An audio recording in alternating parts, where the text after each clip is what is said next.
Been round and round, and every Republican wants you to say something. I'm glad you admitted the first part. Well, can we clear it up? I mean, they just put out a photo. John Kasik's approved $3 billion in tax cuts. Did they count all the tax increases?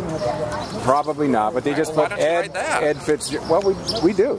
Ed FitzGerald opposes the tax cuts. So I oppose tax shifts. All right. Okay, so look at the article that Crane's Cleveland Business did. Not a liberal publication, by the way. Hasn't always been complimentary of me, but they came right out and said a couple months ago, John Kasich is not a tax cutter. He's a tax shifter.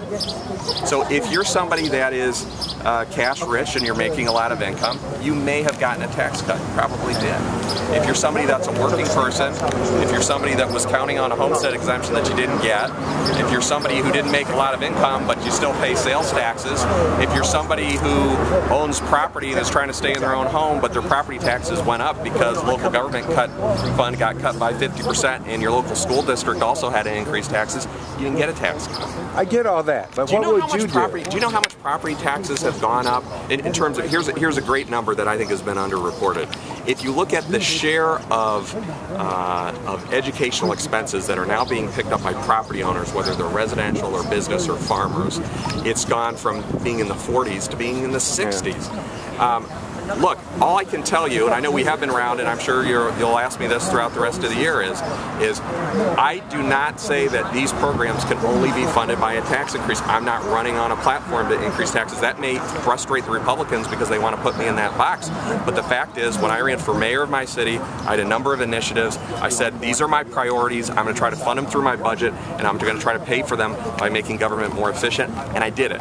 And when I went to the county, the same thing. And some of the Republicans at the time said, how in the world is Ed FitzGerald going to have a universal college savings account program without raising taxes? We did it. How did we do a $100 million economic development fund without raising taxes? We did it. We just announced a $50 million program to eliminate slum and blight housing. We're not raising taxes for that either. It's your budgetary priorities. Every time there is an extra penny in the state budget, instead of giving the money back that John Kasich subtracted from local communities, including fire departments and police departments and EMS departments, or students for that matter, because of the money he took out of the student loan or student aid programs, he never gives the money back.